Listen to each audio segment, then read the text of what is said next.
Welcome to Art Talk. I'm your host, Liz Castleman, and today joining me in the Mott Community College Fine Arts Gallery, we have artist Guy Adamec. Guy has been working and teaching in the Flint community for many years, and although his show is being deinstalled in the gallery today, you can see his work in the permanent collection at the Flint Institute of Art's Contemporary Clay Gallery. Artists and art lovers, please welcome Guy Adamec.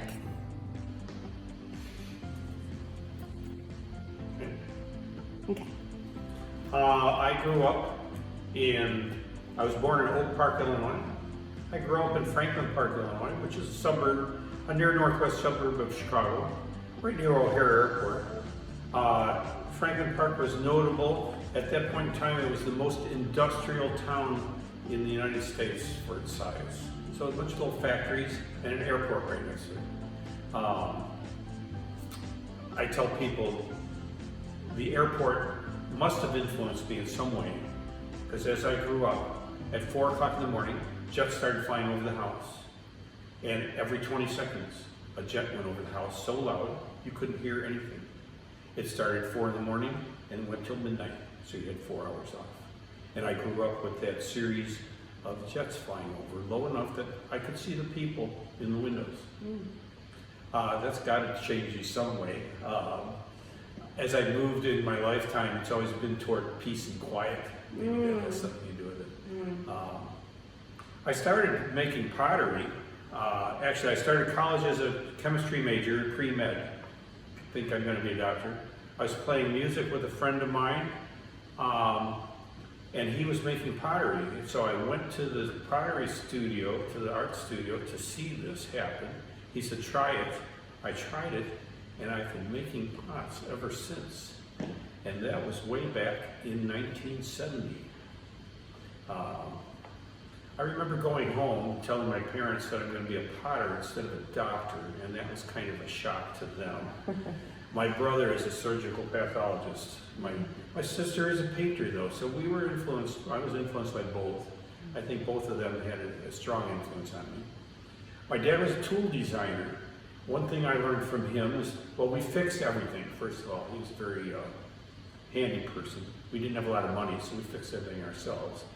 He would bring home operation drawings, which is drafting. He taught me to be a draftsman. So I would do the drawings, and he would go and letter them. And he'd start with a block of steel, and then 30 drawings later, you wind up with a gear or something. So you learn the process of how things are made, and I think that has influenced me greatly.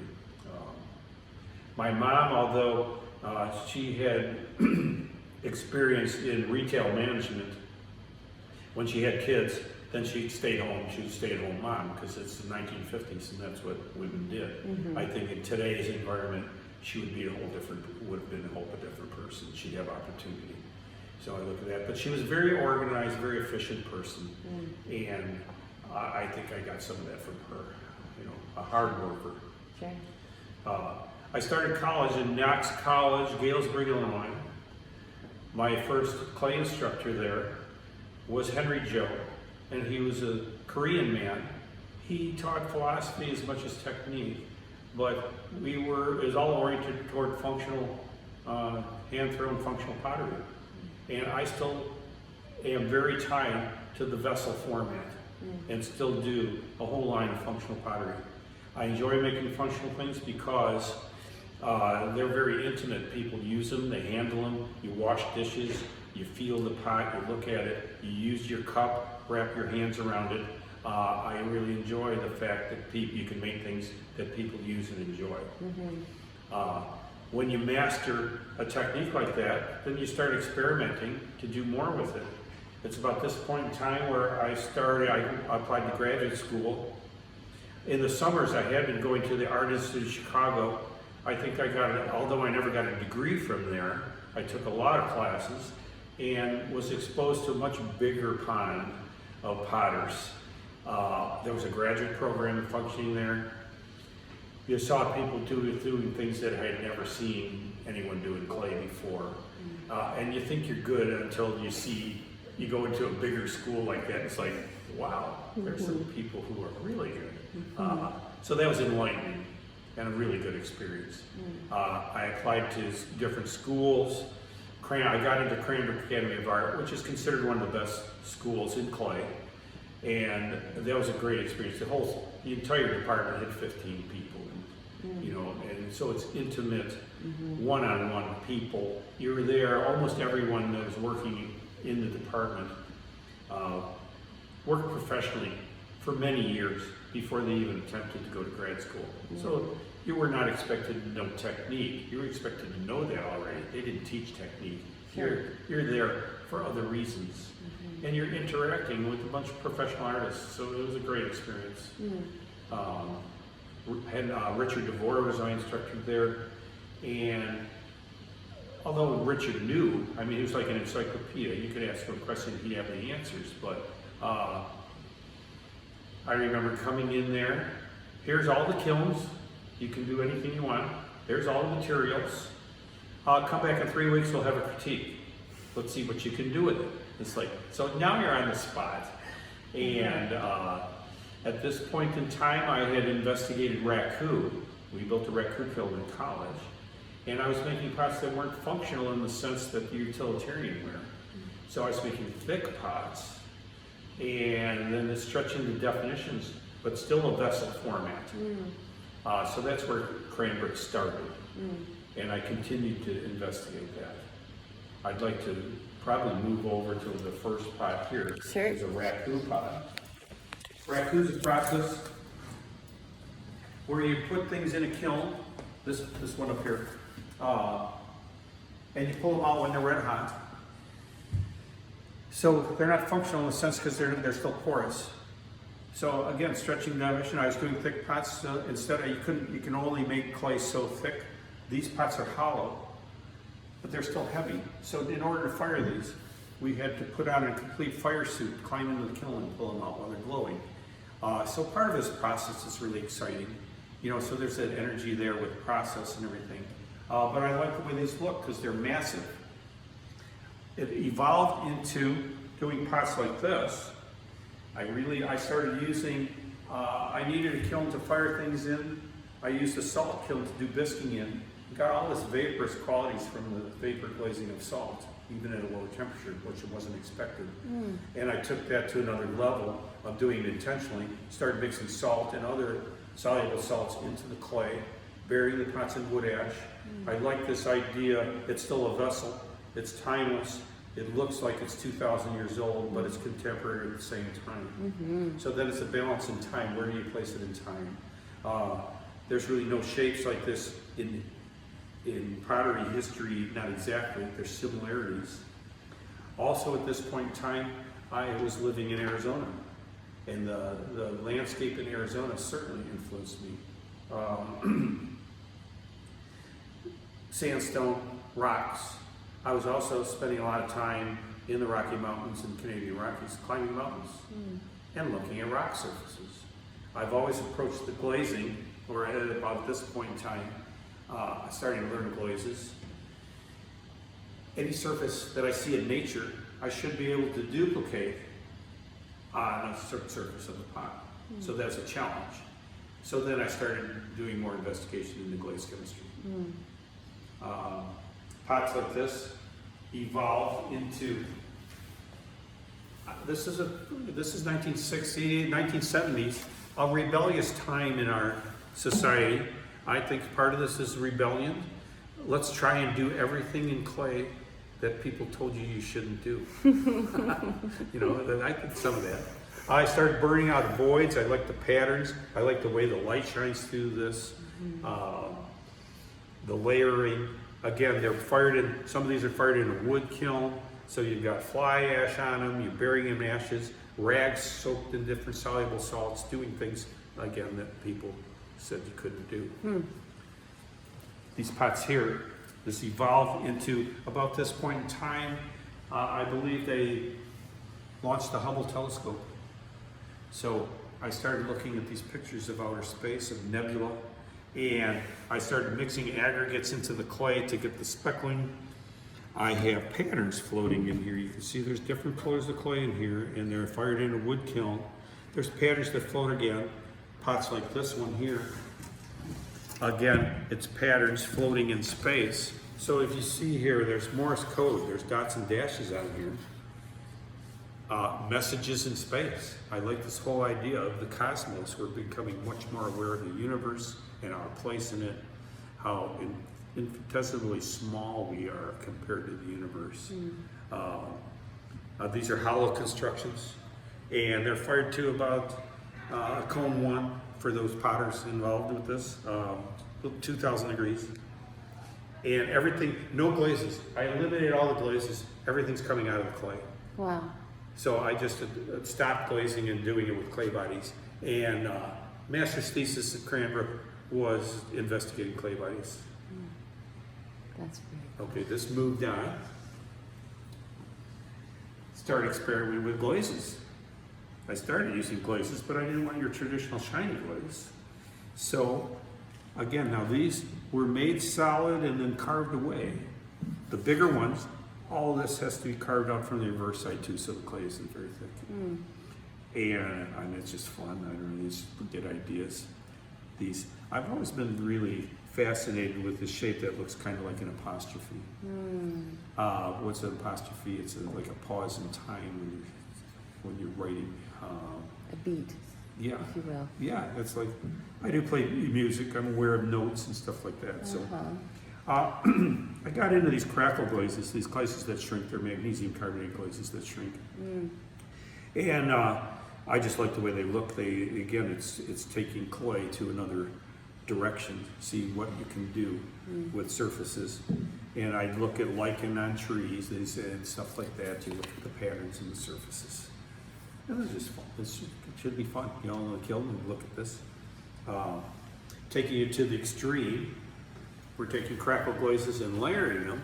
We can hold this up and you can see. And try and get a detailed close-up on this. You can see it just gets, so there's all different size crackles and you're layering it. And I still play with this sometimes. I also started paddling the glaze. I started using these really matte glazes. And you see the back does these kind of things. You get these surfaces. It's really hard to get this in a picture. You know, it's fun to see them in real life. It's a dry mat. You touch this, and it's a really rough surface. I've used this glaze up to 1 inch thick, and it crackles up into these big chunks. So totally non-functional, but still really fun to play with. So it's sculptural at the same time as being functional as vessel. So, I did a whole series of ceremonial vessels. I like the idea of using vessels for special occasions. So, the influence on this, I don't know what I was looking at, medieval weaponry. You bounce off of things you see and you like the shapes, you like the texture, you like the surface. So I decided to investigate. I made these pots, they look like big cauldrons that should be hanging over a fireplace. And then I got into glazes trying to make things that look like old metal. You know, so I got these copper-looking glazes. This looks like old bronze that's been sitting around. And it's fun. The little bumps all over them look like mace and stuff like this, like medieval weaponry. There's a whole series of these. I still like these pots. They're fun. And the handles, they look like they should be hanging on chains over fire or something. You know, On the back of a horse or something. yeah, that's like, you know, so you see things in your life that you get an idea, and then you have to go try and see if you can make something in response to that. I'm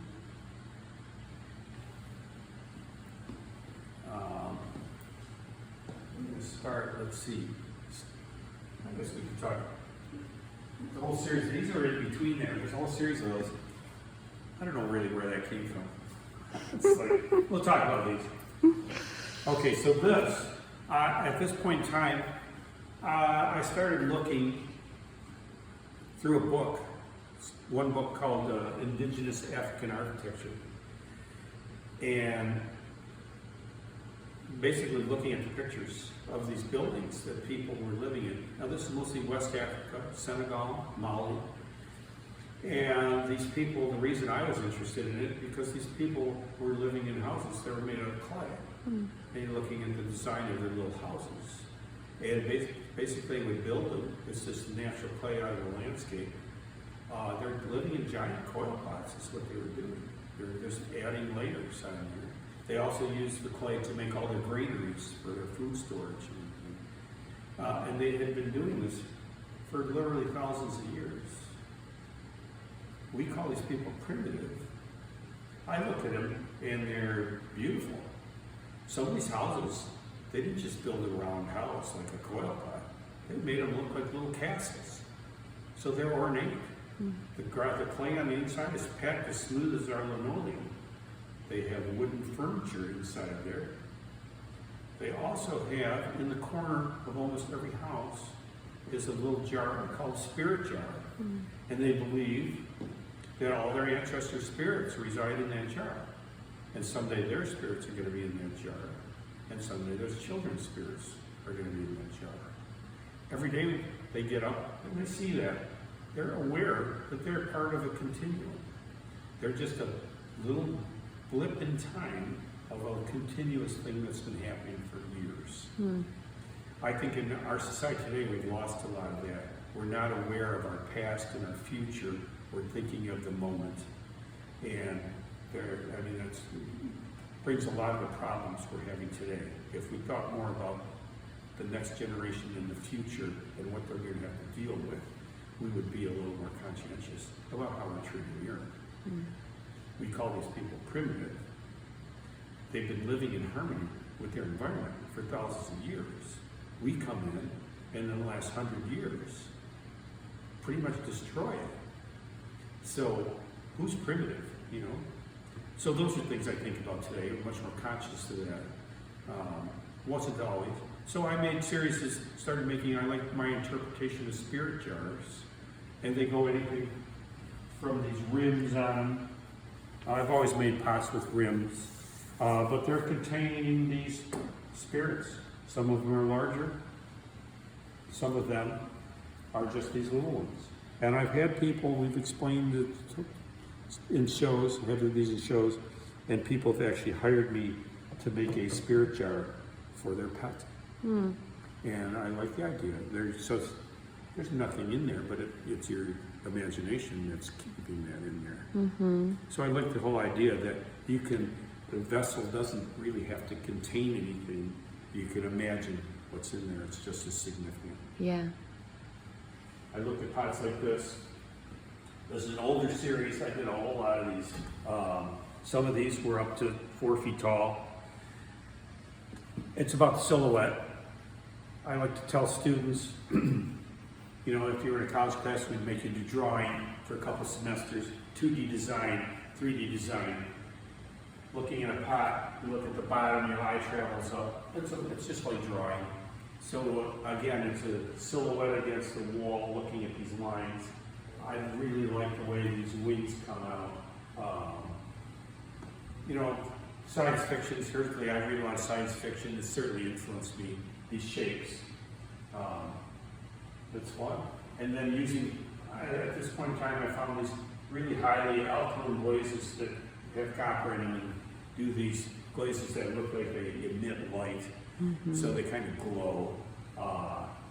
And I still really like these surfaces, still use them. Again, they're still not totally functional, but they're still vessels. They're all vessels. Same time investigating the West African villages and architecture, almost all these people have an altar in front of their house. So they acknowledge not only that they're part of a long continuum, they acknowledge that there is more than we see. They don't try and define it. It's not defined in specific religions and stuff. I wasn't brought up in any specific religion, but I've had some very spiritual experiences, climbing mountains, standing on top of a mountain, being able to see 200 miles in every direction. You realize how small and insignificant you are compared to geologic time. We're just a little instant here and there and gone. So they make an offering on these little altars to keep things running smoothly. It's not something you ever see, but is there any harm in making an offering? So I got into these. I had a show down in Birmingham. It's called Offerings, and I started making altar vessels. So now you've got something to put your offering in.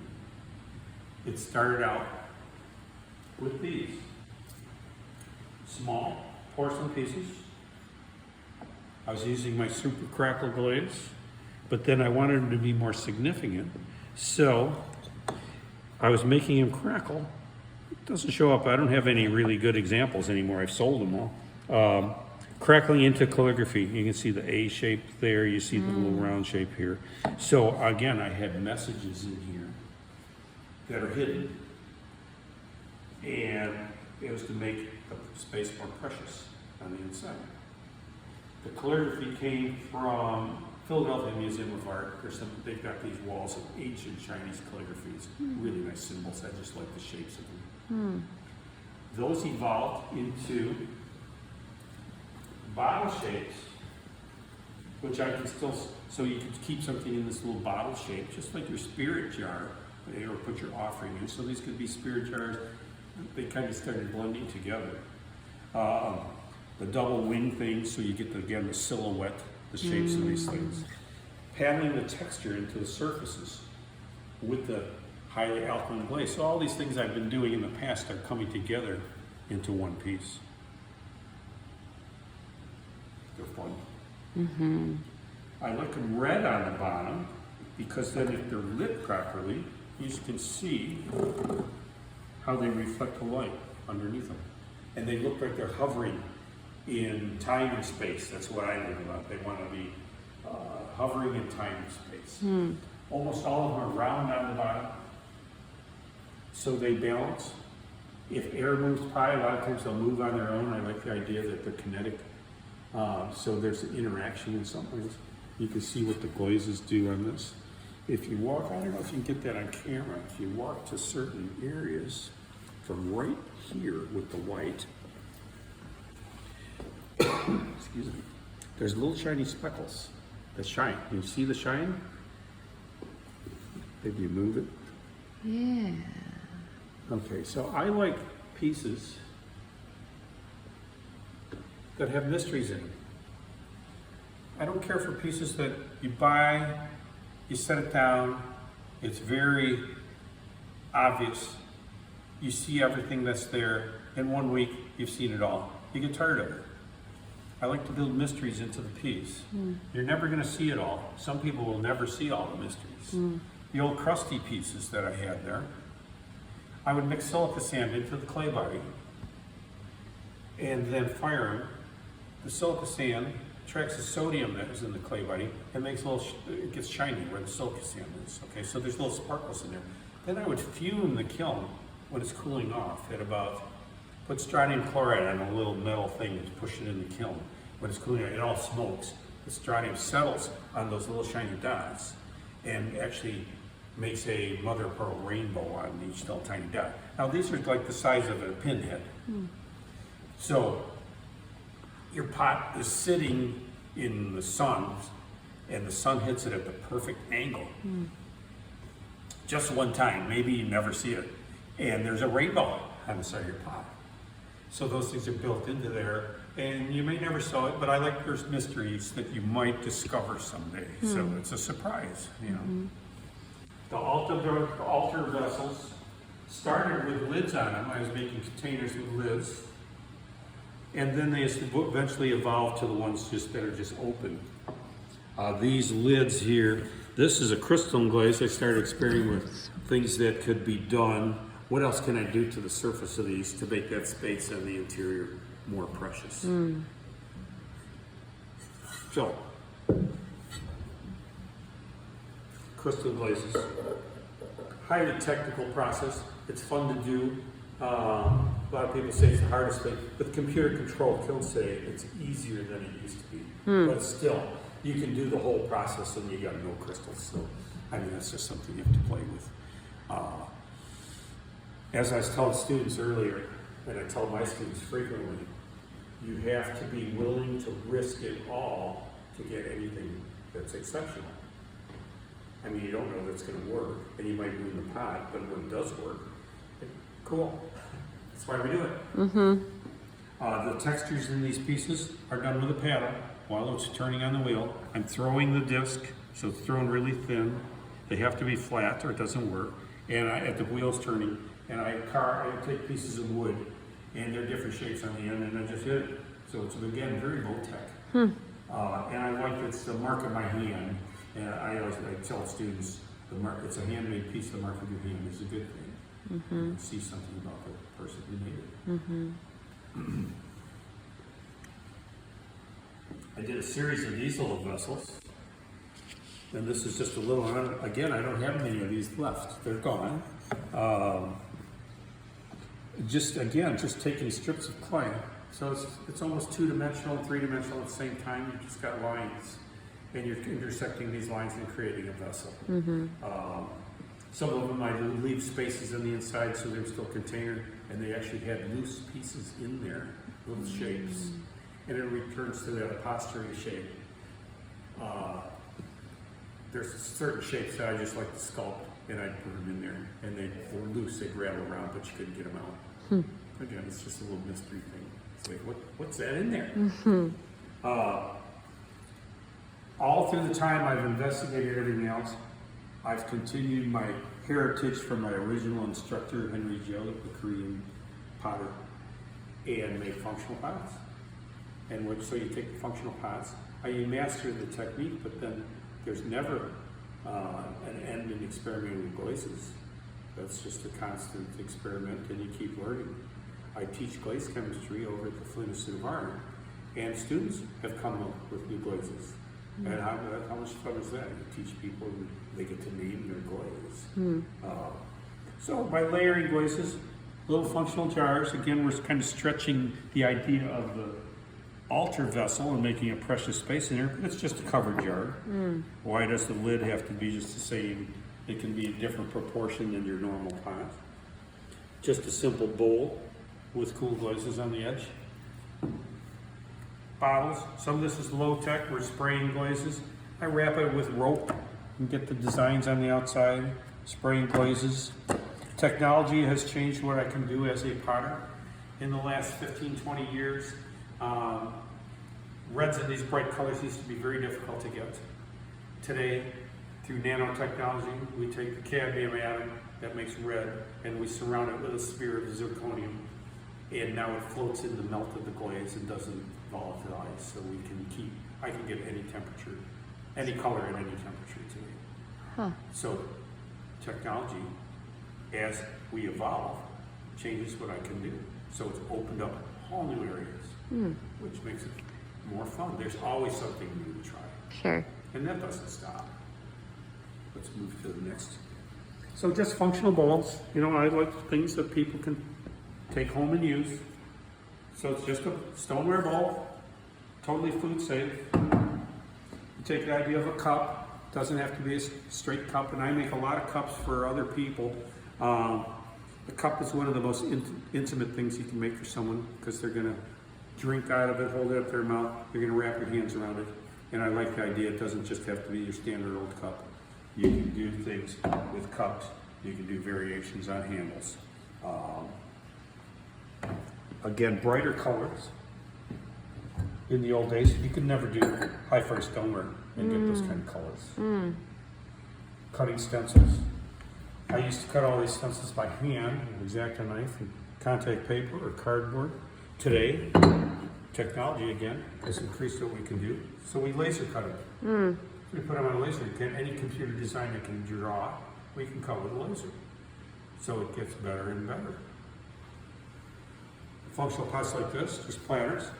Again, very low tech, simple techniques. I'm taking a piece of cardboard and tearing it into different shapes, and then spraying glazes and overlapping them. And you get designs like that. And it's just fun to do. Again, the colors, this is high-fire stoneware. In the old days, it'd be very difficult to get those colors at that high temperature. And the same with this pot that was on the mailer. This is just 2 pieces of rope lying in the bottom of the bowl and then spraying the glazes over it. I will admit there's probably 10 different layers of colors on here to get that, but it's still, basically, it's a very simple process. It's controlled. Obviously, thickness of application, everything in glazes is critical. And if you use the glazes, I've been making pots for 50 years, some of the glazes I'm still using similar glazes. You get to know pretty much everything they can do and how to apply them. I also have the benefit, I'm fire master over at the FIA, so I do most of the high firing. And when you fire for 200 people for 45 years, you've seen a lot of pots come out of the kiln, so you pretty much know what every glaze can do. So I have that benefit of seeing all the results and what to do to get those results. So it's fun. It's still fun. After all these years, it's still fun. That's what you want. Yeah. I've done a series of these. I taught a class, so I started doing this before, but I taught a class of let's make musical instruments out of clay. We started with rattles, we made whistles, we made rain sticks, we made drums, so we made tablas, which are drums with skin stretched over them. And then I was making these udus, so I started doing these, and several other people made them. An udu is a Nigerian water bottle drum. And by hitting the outside, you get all these tones out of it. So people slap them, they hit the top, you sit in a chair, you can hit them all over, but the water drop sound is what we're at. And depending on the size of the pot, or putting water in there, you can change the tone. Ah, okay, that makes sense. I would have never thought about adding the water, but that... I made some great big ones, and it's like, well, the tone is so low, it's like elephants will hear it. You know, I mean, it's a really low sound. It's like, cool. It's just fun. That's really And we cool. had actually a whole bunch of students make them, and then we had a drum circle, and we all play them. And I mean, that's where class gets fun, and that's where you get the energy for people to want to continue and experiment. Or morning person. So one of the questions asked by the student body for Guy was, what's the favorite time of the day to create? Are you a morning person or a night person? I would say nighttime. There's a lot of times it's like you get into something and then you can't stop and you keep going. It's like, wow, it's the middle of the night. I should probably go to bed because I have to go to work tomorrow. But no, I find, of course, you have a job, then you have to orient it. But I've always had night classes, so I have afternoon and evening classes to get used to that schedule. And then you have stuff in progress, and then you go home and you get into the studio when you get home at 10 or 11 at night. And it's like, it's not unusual for me to work till 3 in the morning. That's just, I don't know, if I don't have any other schedule, I find myself working at night. It's just where it happens. I guess daytime you want to do stuff outside, that's later. I do woodwork and build houses and other things. I find, like if I'm up making furniture or something, up north by myself, and I realize it's the middle of the night. So it just happens. So you can't. You just lose all track It just, of it just happens by itself. get in the You zone. find your own time. That's when your energy is there. Yeah. One of the other questions was whether or not you had a kiln at your house. So is your studio at your home, or do you have a separate place that you travel to work? Or No, that's a good question. I have a studio at home, and the advantage to having a studio at home is clay is a process. It's a slow process, and a lot of the process is drying things to the right moisture content, so then you can continue to work on them. If you work on something too wet, you're going to ruin it. If it's too dry, it'll go past and you can't attach pieces anymore. So you have to catch it right at the right time. That's the advantage of working in a home studio. I used to have kilns at home. I still have a mountain of bricks that has been made into many different kilns. At this point in time though, one of the few benefits we get at the Art Institute is free firing. And kilns are expensive to fire. Not expensive, but if I can use, and of course we have kilns at the Art at Flint Institute of Art that are better kilns than an individual would have because we're using for lots of people. So you have computer controlled kilns. We have the big gas kiln that's large enough to walk into, and it's something a person would never have, a $50,000 kiln, or unlikely. So it's really an amazing ability to be able to have all of that at your work and still be able to kind of have smaller projects at home to be able to work on if you choose to. And most of the commission work I do is done at home. Most of the making is done at home, and I'll bring them to the FIA to fire them today. And the reason for that is, if I'm at the FIA, even if it's not your class, you're constantly bombarded by questions of any student that's there. And you come in and you're going to do something really quickly, and an hour later, we've answered 10 different questions. I just have one question, it'll just take a minute, and 10 people later, it's like, okay, I didn't get anything done here. Sure. So that's the only way to focus, is to do it when there's no one around. Maybe that's why I do it at night too, because there's no distractions. It also, I will say this, good music makes a difference when I'm working. So you can take yourself and lose yourself into what you do. Artists call it, you get in the zone. So there's no, you forget about the rest of the world, and you focus on what you're doing. Another question from the student body was about materials and the process that Guy uses to create pots. Guy, do you ever harvest your own materials from the earth, or where do you get your clay that you use? Well, that's an excellent question. I've done both.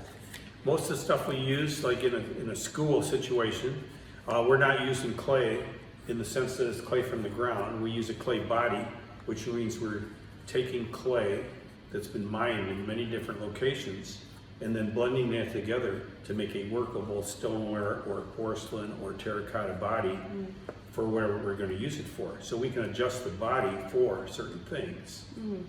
When I lived in Arizona, we found out where there was an abandoned brickyard, and we dug our own clay, and we'd bring it home dry, and they'd soak it in water, pour it through a window screen, and it was great clay. It was a lower temperature clay. Clay in Michigan is all considered an earthenware clay. It has a large amount of iron in it. They mine iron ore up north. So what happens when you take Michigan clay, there's a layer of blue clay about 12 feet down across the entire state. It's good clay, it's easy to work with, but if you go to high temperature like our stoneware, it melts.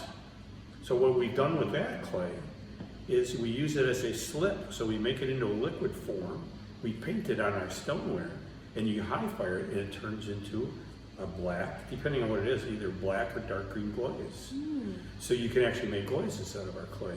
So I like the whole idea of using natural materials, and I've done a lot of that, digging stuff. But for high temperature stuff, if you wanted to do that, you'd have to find a local deposit of high temperature clay. And that's why in the past, like early American, potteries were in North Carolina, Missouri, because they had local deposits of high temperature clay. And the pottery was typically built right where they found the clay, and they dug it on the ground. So yeah, that's an excellent thing. Something that makes me think of, in fact, I'm going to have a meeting next week. People have approached me from the Lansing Potters Guild, started it, of how to make our craft more efficient. Today we're aware of climate change, and I'm very aware of my carbon footprint. Firing big gas kilns uses a lot of energy, so do the electric kilns. And we're going to get potters together and talk about how to make our process more carbon neutral. So firing kilns more efficiently, designing. We're going to have an initial meeting here, and I'd like to hold a symposium at the Art Institute, invite potters from the entire region, invite some of the kiln manufacturing companies to have a meeting and talk about how can we do this to make our craft sustainable into the future. Sure. I think it's the perfect time to start thinking about that. Yeah. We should have been thinking about it longer, but I do try and load the kilns efficiently, like the kilns are full. It's a problem. I think about it being a wasteful process. You know, we're burning a lot of gas? Is it for these pieces that we make? You know, it's an awareness. You try and do your part, but if I can do it more efficiently, I'm certainly open to that. Yeah, I thought it was interesting how you were talking about the kind of brick kilns that you said that you've used in the past at your house, or kind of homemade built kilns. Well, I built kilns for people. I've done that a lot. Or repaired the kilns at the FI. I've rebuilt all the gas kilns they've had there. We just rebuilt the big kiln. Put a new arch on it. I have a lot of fire brick, and when I moved, I rebuilt the kiln many times according to the size of the pieces that I was making. So again, trying to do it more efficiently. So I was making big wide things. I made a short low kiln that was big and flat. And it's building an arch. That's a whole another process that's kind of fun. You know, you build a form and you put all your bricks on there, you pull the form out, it'll stay there. None of it's moored together. Bricks are all just kind of balanced there. So that's a whole other form that's kind of fun to do. Yeah. You know, I like to think of myself, I know I'm a potter, but I really prefer the term maker, because even if you're making pots, you're going to be encountered with having to deal with engineering, all kinds of things to make your pieces. So I do woodwork, I built houses, still build houses, make all kinds of stuff. I heat my house mainly with wood. I sort my woods so I can burn them independently, and then use the ashes from apple wood or pear wood or cherry wood, and then save those ashes to make glazes out of them to get different colors. I mean, so it's just being a potter. It doesn't mean just making pots sitting at the wheel. Sure. It's a whole lifestyle. And I think when I started pre-med and saw my brother in medical school and saw his lifestyle, I think that was the decision I made to go into a more free lifestyle, to explore more variety of different things.